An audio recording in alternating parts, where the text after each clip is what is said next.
15 मई 2005 महाराष्ट्र के सांगली जिले का गांव धामणी में बना जैन आश्रम और आश्रम के शांत माहौल में सुनाई देती एक चीख। ये चीख एक साध्वी की थी। धामणी के इस छोटे से गांव में रात 8 बजे जो चीख निकली वो सबको सुनाई दी। गांव वाले आश्रम पहुंचे तो पता चला कि चीख रही साध्वी मयूरी जैन थी। 27 साल की मयूरी जैन 7 साल से आश्रम में रह रही थी और उस दिन मयूरी की मां भी बेटी से मिलने आश्रम पहुंची थी। हालांकि आश्रम के कई लोगों ने गांव वालों को बताया कि मयूरी को दौरा पड़ा है, जिसकी वजह से उसकी चीख निकली। कई साल पहले गांव में बने इस आश्रम पर शक करने की कोई वजह नहीं थी, लेकिन अगले दिन का सूरज गांव वालों के लिए चौंकाने वाली खबर लेकर आया था। खबर मिली कि न केवल रात में ही मयूरी की मौत हो गई, बल्कि उसका क्रियाकर्म भी चोरी छिपे रात में ही कर दिया गया। सवाल ये था कि भला ऐसी क्या मजबूरी थी जो रात में ही एक साध्वी का अंतिम संस्कार करना पड़ा। एक साध्वी की मौत की खबर को सांगली पहुंचते देर नहीं लगी और कुछ सामाजिक संस्थाओं ने सच जानने की कोशिश की। भले ही लोग सवाल उठा रहे थे, लेकिन मयूरी का परिवार साध्वी की मौत पर कोई सवाल खड़े नहीं कर रहा था, बल्कि वो तो उसकी मौत को सही ठहरा रहे थे। परिवार के मुताबिक मयूरी की मौत हार्ट अटैक की वजह से हुई थी और उन्हें इस पर कोई शक नहीं था। ऐसे में पुलिस को क्या जरूरत थी कि वो जांच के लिए एड़ियां रगड़ती। समाज सेविका नंदा को पूरा शक था कि मयूरी की मौत के पीछे कोई राज छिपा है। उनके इस शक को और यकीन में बदला पुलिस को मिलने वाले कुछ गुमनाम खत और फोन कॉल्स ने।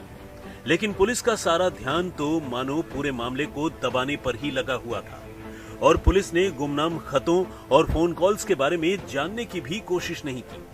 हालांकि समाज सेविका नंदा ने मौत का सच जानने के लिए मयूरी का इतिहास खंगालना शुरू किया। किन हालात में मयूरी को जैन साध्वी बनाया गया? छानबीन करने पर पता चला कि मयूरी जबलपुर की रहने वाली थी और उसके पड़ोस में ही रहता था इकबाल, उसका हमदम, उसका प्रेमी और आशिक। स्कूल से लेकर कॉलेज तक दोनों साथ ही पढ़े लिखे और बड़े हुए।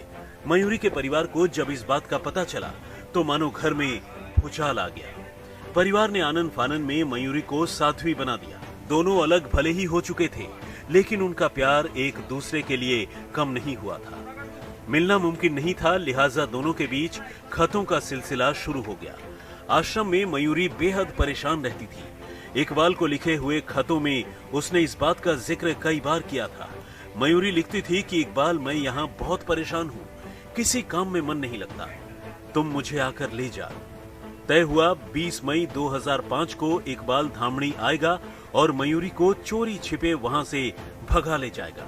लेकिन इससे पहले मयूरी और इकबाल अपने ख्वाबों को अमली जामा पहना पाते, मयूरी की संदिग्ध हालत में मौत हो गई। जिस मामले में इतने पेच हो वो दब कैसे सकता था? पुलिस पर दबाव बढ़ रहा था। आखिरकार 20 अगस्त 2005 को मयूरी की मौत के 3 महीने बाद पुलिस को कत्ल की एफआईआर दर्ज करनी पड़ी।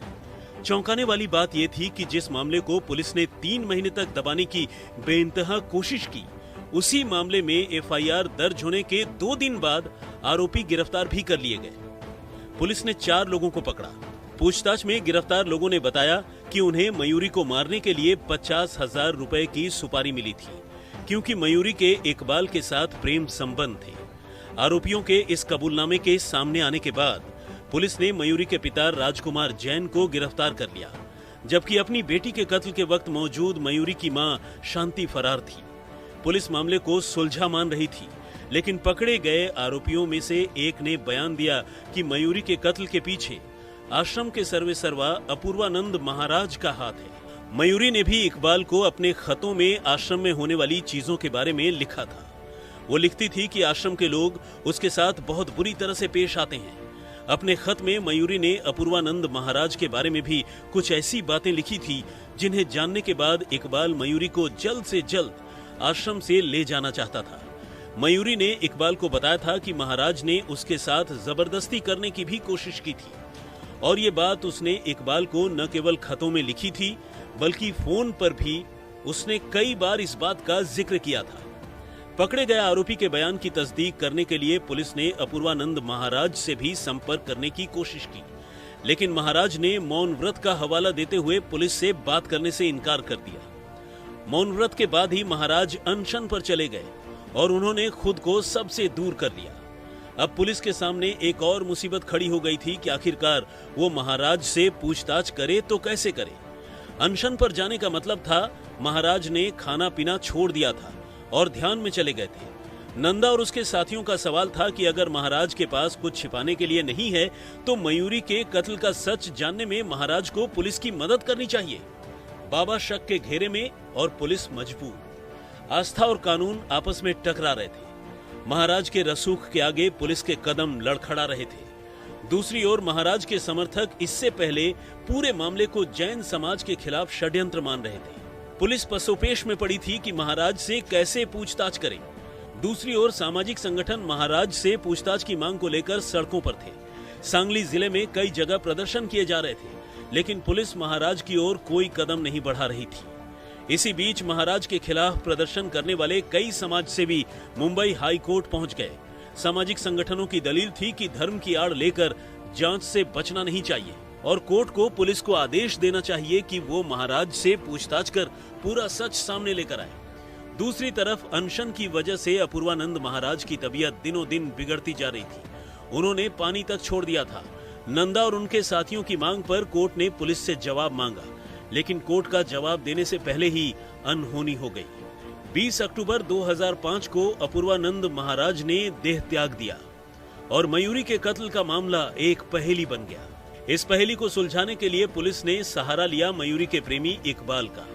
भले ही उंगलियां अपूर्वानंद महाराज पर उठ रही हों, लेकिन महाराज के भक्त उनके देह त्याग को मयूरी हत्याकांड से जोड़कर नहीं देख रहे थे। उनके मुताबिक सांगली में आई बाढ़ के बाद हुए नुकसान की वजह से अपूर्वानंद महाराज अनशन पर चले गए थे। हालांकि सारा मामला कोर्ट में था, लिहाजा पुलिस को अपनी जांच तो पूरी करनी ही थी। पुलिस ने इकबाल से वो सारी चिट्ठियां हासिल की जो मयूरी उसको लिखा करती थी, लेकिन किसी भी चिट्ठी में पुलिस को अपूर्वानंद महाराज के खिलाफ कोई सबूत नहीं मिला। बस इस बिना पर पुलिस ने महाराज को अपनी तरफ से क्लीन चिट दे दी। पुलिस ने आरोपियों से एक बार फिर पूछताछ की और इस बार उन्होंने मयूरी जैन के माता पिता को उसके कत्ल का आरोपी ठहराया। एक तरह से सुलझा हुआ ये मामला आज भी अनसुलझा है, क्योंकि इस मामले में महाराज अपूर्वानंद का क्या रोल था वो आज तक साफ नहीं हो पाया। और इसी वजह से आज भी ये सवाल मौजूद है कि मयूरी जैन का हत्यारा कौन।